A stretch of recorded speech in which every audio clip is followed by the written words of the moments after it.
วัสดีค่ะก็กลับมาช่องรักสุขภาพอีกแล้วนะคะวันนี้เอาเมนูอาหารเช้าทำง่ายๆสำหรับคนทานคีโตจินิกทุกคนนะคะอยู่หอก็ทำได้นะคะทั้ง4เมนูนี้นะคะทำง่ายและช่วยคุณลดน้ำหนักวิดีโอนี้นะคะเราจะแสดงวิธีทำอย่างละเอียดค่ะแรกนะคะเราให้ใช้ไข่1 ฟองค่ะ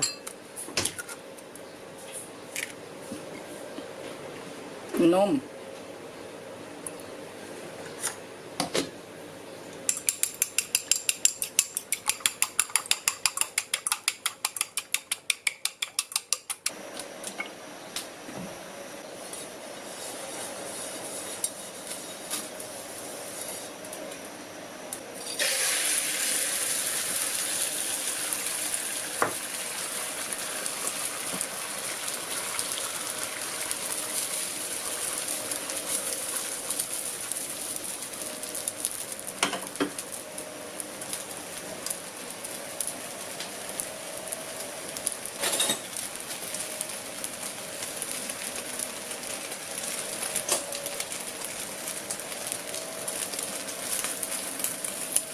หลังจากนั้นนะคะก็กรีดให้เป็นเส้นนะคะเราอาจจะใช้นะคะในส่วนของเขาเรียกอะไรนะ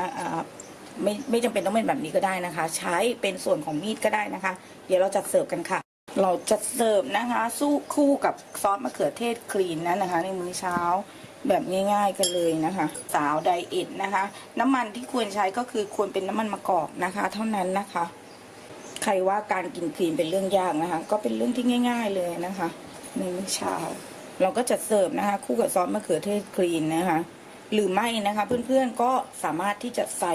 พวกท็อปปิ้งต่างๆได้นะคะเป็นไงคะเมนูคลีนสวัสดีค่ะก็กลับมาช่องรักสุขภาพอีกแล้วนะคะวันนี้เอาเมนูสุขภาพง่ายๆกันอีกแล้วนะคะสำหรับคนที่ต้องการลดน้ำหนักในเมนู3เมนูอาหารเช้าคีโตนะคะแบบง่ายๆกันเลยค่ะซึ่งบอกเลยแต่ละเมนูช่วยให้คุณลดน้ำหนักนั้นเป็นเรื่องง่ายค่ะเราไปเริ่มลงมือในเมนูแรกกันเลยค่ะมื้อเช้ากันนะคะก็สำหรับช่องรักสุขภาพนะคะวันนี้ก็มาชวนทำมื้อเช้าง่ายๆจากไมโครเวฟกันค่ะโดยเราจะใช้ไข่2 ฟองนะคะและนมนะคะนมสดรสจืดนะคะเศษ1/8นะคะถ้วยตวงนะคะเราเริ่มแรกกันเลยค่ะ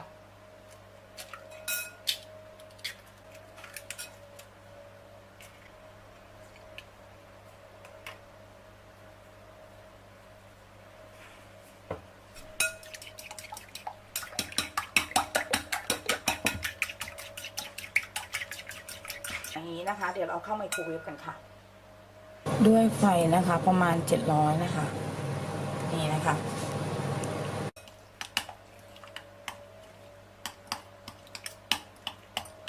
เราก็เอามาสับในลักษณะอย่างนี้นะคะแล้วเดี๋ยวเราจะใส่ไปอีก1 นาทีนะคะ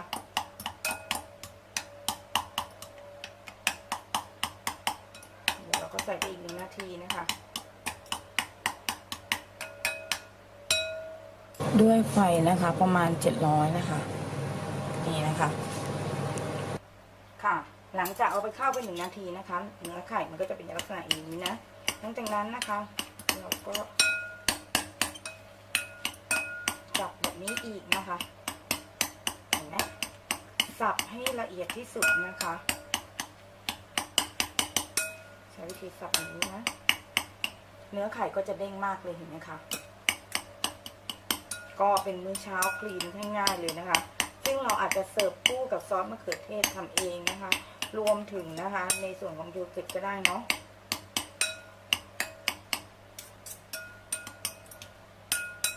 เห็นไหมคะเสร็จแล้วนะคะแค่นี้เองนะคะเดี๋ยวเราเสิร์ฟคู่กับพริกไทยนิดนึงนะคะแล้วก็โรยด้วยผักชีนิดนึงนะคะโรยด้วยต้นหอมผักชีหรืออะไรก็ได้ที่เราอยากโรยนะ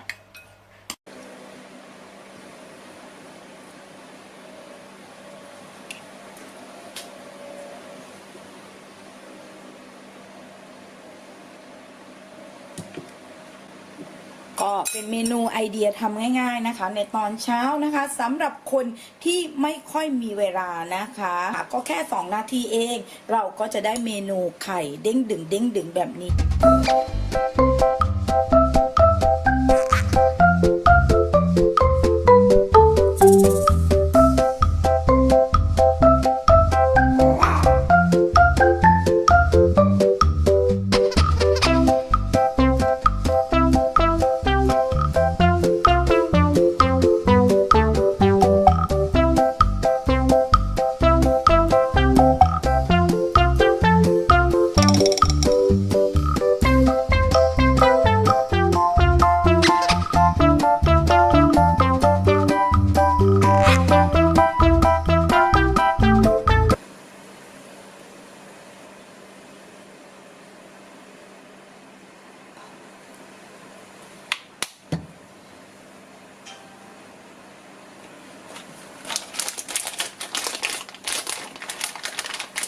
เป็นไงคะเมนูไอเดียดีๆนะคะเตรียมแค่1 นาทีในมื้อเช้านะต้องเตรียมนะคะก็คือขนมปังค่ะโฮลวีตนะคะกีวีค่ะ1นะคะขนมปังโฮลวีตค่ะ2กีวีนะคะแล้วก็โยเกิร์ตรสธรรมชาติหรือว่า0%นะคะโยเกิร์ตที่น้ำตาล0%นะคะรวมถึงกีวีแล้วก็เม็ดอัลมอนด์สไลด์นะคะเดี๋ยวเราไปเริ่มทำในขั้นตอนแรกกันค่ะเอาขนมปังแผ่นนะคะมานาบนะคะพอกรอบๆนะ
ค่ะแค่นี้นะคะก็ได้เมนู